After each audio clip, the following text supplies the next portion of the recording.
Yo, what's up? You know what it is? It's the one and the only, the triple, the G.O.D. And I'd like to welcome you guys back to another installment of Triple That Guy Speaks on the King of Fighters Destiny, episode 11. Ready, go! I was trying to give y'all my best Gundam announcer voice, like from G Gundam, the best Gundam ever, but I'm trying. But regardless, yo, the King of Fighters Destiny, episode 11, ready, go! I'm like, yo, things were ready, and things went really fast. But before we get into the things that are really fast about episode 11, there was something that I forgot to talk about when I was speaking on episode 10. The mention of Yuki. Now, here's the thing. Yuki doesn't really get many mentions in the series at all, and it's like the only time Yuki has ever been playable is in Gal Fighters, and, you know, that's a great game on the Neo Geo Pocket Color, so here's an idea, and I always tell you, just go play it. But the thing is that, like I said, Yuki is just mentioned on and off every now and then. She played a big part in the King of Fighters Kyo, and that's really the only game that she's ever played a part in. It's like, weirdly enough, she wasn't even a striker in the King of Fighters 2000, and everybody was a striker in that game. They had a cosplayer named Kyoko, for God's sake, but there was no Yuki as a, as a striker, and it's like, but the only reason I mentioned that because I was just playing King of Fighters 2000 a couple of days ago, so I would know that information. So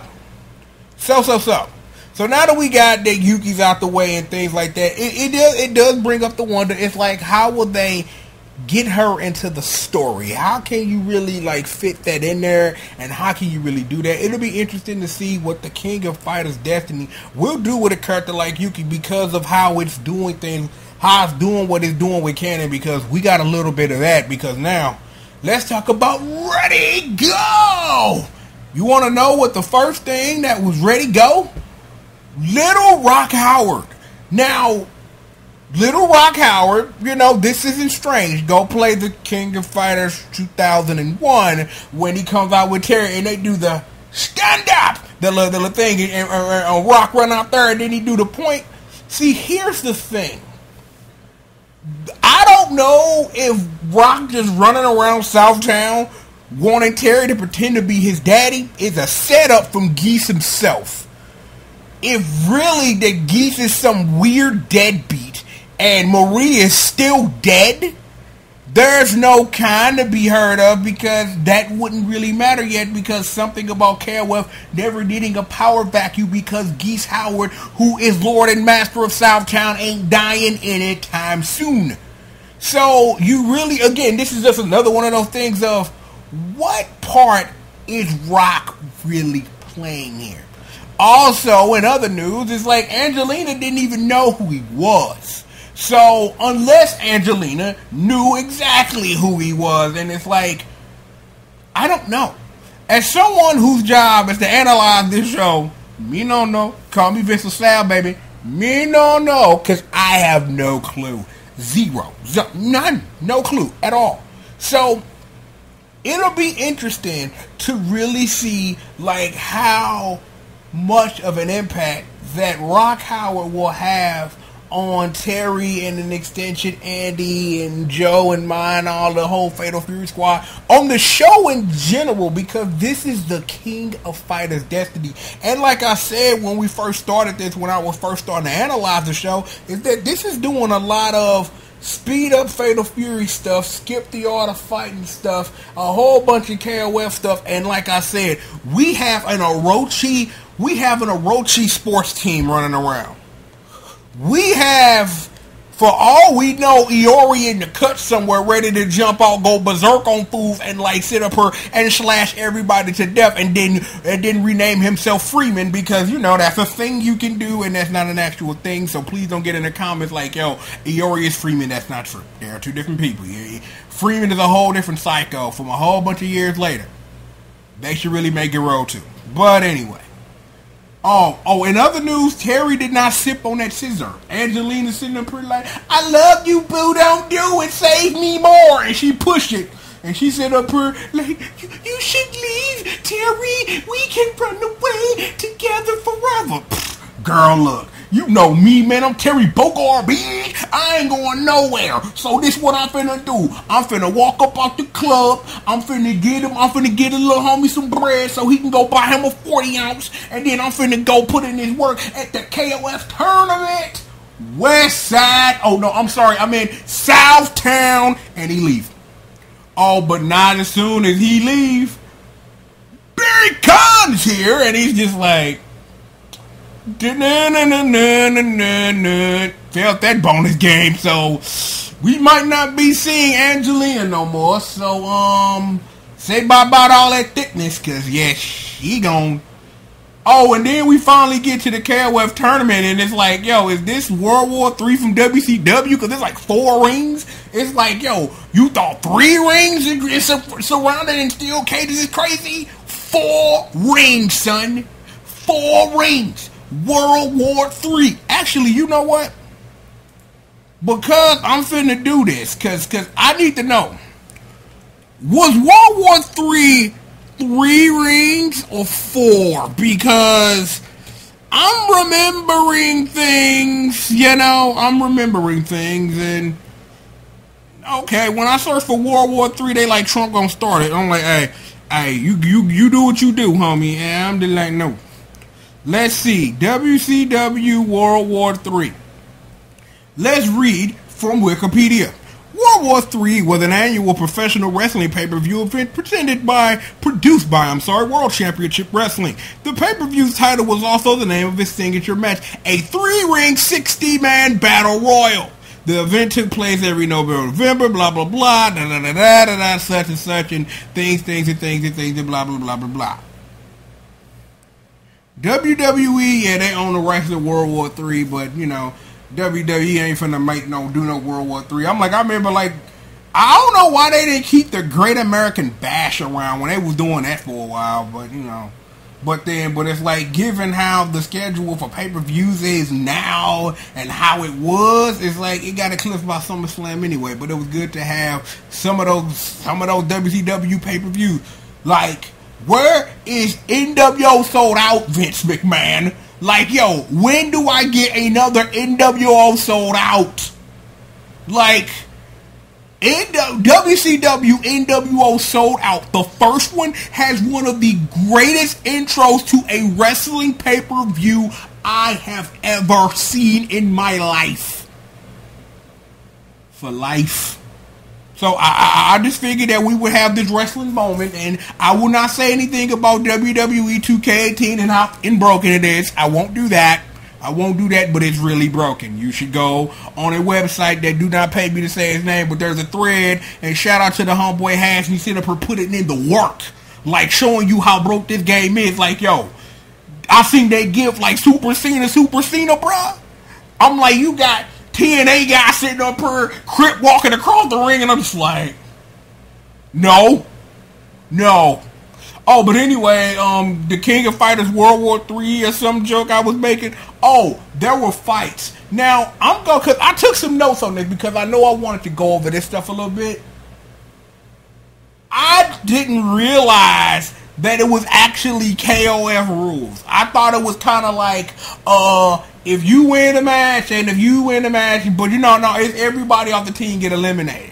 So, the match that they start us looking at is Team Fatal Fury versus Psycho Soldier Squad, and Joe gets done in by Athena Bay, you know what I'm saying? And what's weird about that fight, she hits him with the Athena explosion, and you just like, and not you, but me as you, but me, right? Like, why is she doing KOF 14 moves? And it's like, wait a minute, the King of Fighters Destiny is his own canon. It's like if she wanted to do a move in the King of Fighters 15, who gonna stop her, right? You know what I'm saying? So it's like, I thought that was kind of weird, but she won the fight. Meanwhile, after that, we skip over to the Queen's team, a.k.a. the Princesses of Punch, the women's fighter team, taking on Ryuko no Ken, a.k.a. the Art to Fighting. And, Rio got hit with the dirt.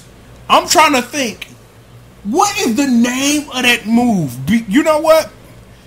I'm like, I know what the name of the move is. All I have to do is look up SVC Chaos. All I gotta do is look up SVC Chaos moves, and then I can tell you what move that is, because I know what move that is, like off the dome. Like, I know what move that is. Let me see where my move list. Cause they want to get the calling. The hole no my, because that's the move where it's like it hit on the way up and then it go, oh Mookie Googie, and then you see the person she spin and like hit you with all them hits or whatever. That's the move she did on Rio. See, SNK versus Capcom Chaos coming through in the clutch again. And yo, just to let y'all know, I got some dirt for y'all when it comes to Chaos. Like, I don't know if I'm gonna put it up ASAP, but if I find something about the dirt, I'm gonna let y'all know. I'm gonna keep y'all informed. So right now, Joe has been eliminated and the Queen's team has won, and we skipped the Terry versus Kenzo just to skip around a little bit more. We find out at some point Andy was eliminated. They don't say by who. I don't know if he because it was seen that the way that Kenzo said his line was like, I'm gonna, and he tried to hit him with that super Kokudon, and things happened. But I tell you what happened. But I think Andy got beat by Athena too, and I'm just like, how you the future of Shiranui style and Jutsu, and you get beat by Athena and Samir? But there are a lot worse ways you can go out, and I would love for shut up, Terrence. Don't do that. Look, Kenzo tried to hit the boy Terry with that Super Chokudon, and then a thing that I wish would happen in the video game actually happened. Terry hits Kenzo with a power charge, hits him with the Rising Taco, and then hits him with a power dunk, and I'm just like, let me see, because, well, I'm like, if I'm gonna say this out loud, let me say this. The best Terry was what? Because I think I want to say that's 96, 97, where the rising tackle used to be a dragon punch motion. Amazing. And it was like in those years he had the rising tackle and the power dunk. I'm like, KOF 14, he ain't got the power dunk. Like, when I was playing it and I'm sitting up here doing a power dunk and ain't nothing happening, I'm just like, this ain't my Terry. I'm like, he got a power charge, but it don't have no follow-up. That's why one of my favorite Terrys is KOF 99, because he do power charge and then do all them follow-ups and all that old dumb ignorant stuff, in advanced mode. So it's kind of like, well, there's that. But for real, Terry hit him with the power charge, Rising Taco, and the power Danku, and I'm just like, wow.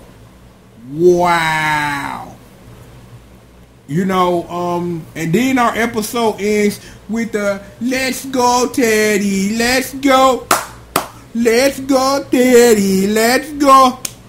That's not what they chanted, but this is my show. I'll do what the hell I want. And we're gonna stop. And then Ma came over there like, y'all both lost, y'all some scrubs. I don't want no scrubs. Scrubs is a guy can't get no KOF from me. And I'm just like, huh? You say what now? And I'm just like, well, there you have it. And then Terry's finna fight Shin, so this should be really interesting. You got one of the masters versus the future, Teddy Bogado. So we should be interested next episode. King made a mention of that the Akari team was about to beat Kim's squad, but we didn't see them fight at all. I didn't see my boy's Heavy D, but it was a dude who looked like Lucky Glover in the audience, and I was just kind of like, okay, all black people look the same. News at 11, woo. So I don't know, but I am ready to see the Orochi USA sports team. This is like the greatest thing that's ever happened to me. Orochi Heavy D, bruh. Orochi Heavy D, dog. And it's like, yes, can't wait for that to pop off. But I'd like to thank you guys for joining me for another installment of Triple the Guy Speaks On, man. I'm like, I'm like, man, yo, great episode. I'm like, man, yo, this stuff delivered, man. I'm like, what I'm thinking about doing, you know what I'm saying? If y'all listening and y'all want me to, I would love to, because it's been a very long time, I would love to watch not only Another Day, but I would love to watch the King of Fighters movie. I'm like, because honestly, I school y'all on a little game. Years ago, I originally had a plan to review both the King of Fighters movie and the Tekken movie, because I thought that would be a thing. I think I've seen the second Tekken movie. I think I've seen the Tekken 2. I think it's called like Kazuya's Revenge or something weird, and it's like, okay, I guess, but it's a prequel, so it's kind of like, and then it like steps over like most of the plot from the first movie, and you just kind of like, well, okay, I guess, and you're just kind of like, so, So I don't know, but maybe if that's something y'all want to see, or something I could actually sit down and like, cause I still have my disc for the King of Fighters Another Day, the same disc I pre-ordered a decade ago. Pre-ordered it, still got the disc. Still got my second copy of Maximum Impact 2, but why would I play Maximum Impact 2 when I have the superior Regulation A? Because, but we'll get to that, you know what I'm saying? I'm still planning on getting back in the KOF, man, once I get this tech upgraded, you know what I'm saying? So, we doing what we can for now. But with that being said, how about we turn this into a video? So, with that being said, I'll begin one more time. I want to thank y'all for coming through to kick it with the one and the only Triple the G.O.D. That's me, and this has been another installment of Triple the Guy Speaks On, the King of Fighters Destiny, episode 11. Ready, go! And with that being said, I can only ask you all one question. Are you okay?